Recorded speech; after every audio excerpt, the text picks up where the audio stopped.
Okay, so now that my shirt has been soaking for about an hour, I took it out of the bucket and I wrung it out kind of like a towel to get most of the moisture out. So if I want to do my spiral pattern in the middle, I'm going to pinch from the center and I'm going to twist as best I can, kind of like I'm making a cinnamon roll. So if my plastic will listen. Okay.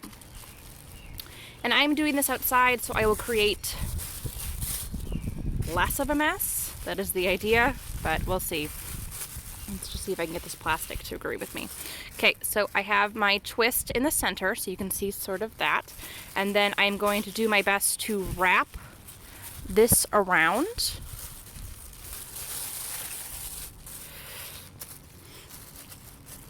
To also make a circle. So I'm going to take my largest rubber band.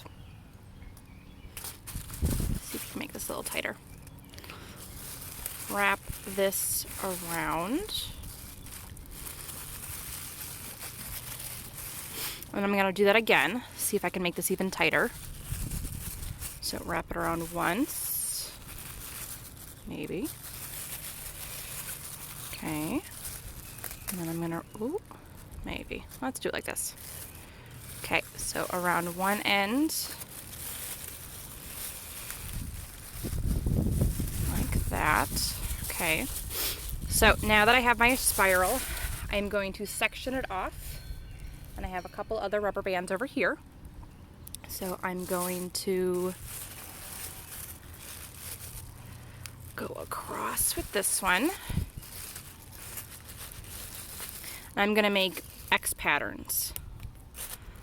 So I'm going to make another one going the opposite way. Just like that. And then I'm going to do two more. Okay, so I'm going to make it go this way. So then we're intersecting this way, and then I'm going to do another one this way.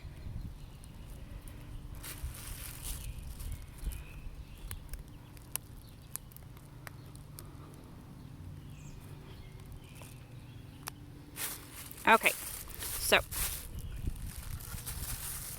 I'm gonna just pause this real quick and see if I can readjust my plastic. Okay, so again, I have my shirt on some plastic outside. I am now going to put on my gloves so I can protect my hands. So one glove, I'm gonna do another one. Okay, so I have my gloves on. Then I'm going to use my dies very carefully. Okay, so make sure this is nice and compact.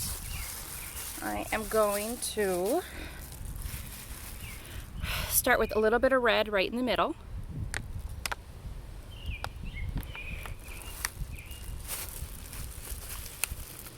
Do some red over on this side.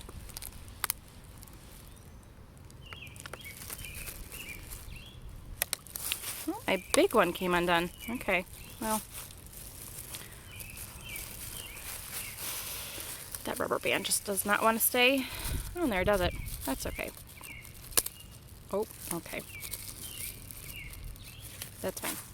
Okay, then I'll get a little bit of my yellow.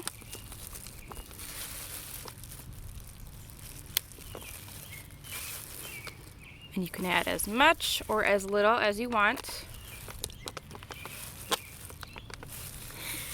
Just trying to squeeze it in there.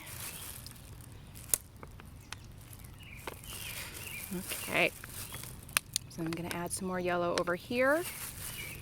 I don't really want to see any white on my shirt.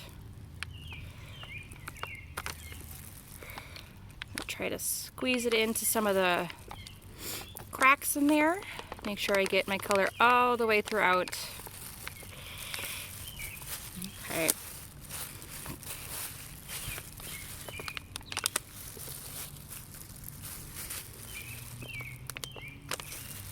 Okay. I'm gonna open up my shirt a little bit, see if I can get some more color on the inside.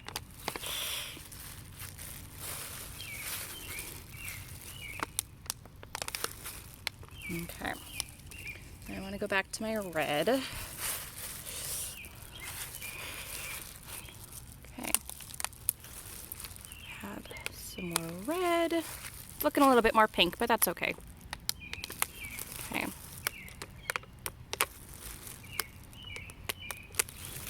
There we go.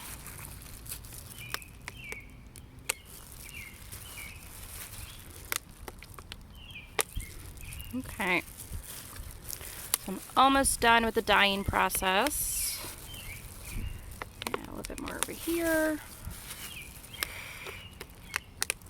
Inside.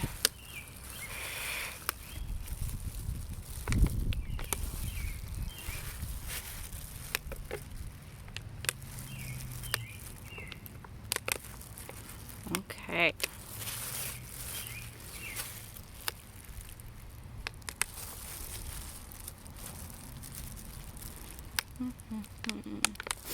Okay, so now that I am done with that, I'm going to wrap up my shirt in plastic, and then I'm going to let it sit for at least 24 hours.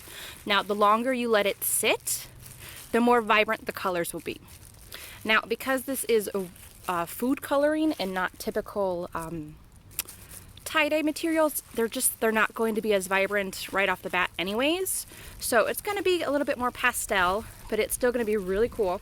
So again, I'm going to let this sit in my plastic, wrap that up for 24 hours, and then I'm going to wash it separately. So I'm not going to wash it with anything else, so that if some dye will come out, because it will, then it won't get on any of my other clothes. But actually, before you put it in the wash, you want to take off all your rubber bands, and you're going to rinse it under cold water until the water runs clear. So when you start rinsing it, some of this dye is going to come out. So it's going to be the orange or the pink or whatever color that you're dyeing it. So you want to rinse your shirt until the water is no longer a color, until your water is clear. Okay? And then you're going to put it in the wash with no other items, so you don't get anything else dyed. And then you are going to share your really, really cool pictures with me, because I want to see how your tie-dye turned out. Okay? Thanks. Awesome. I'm excited.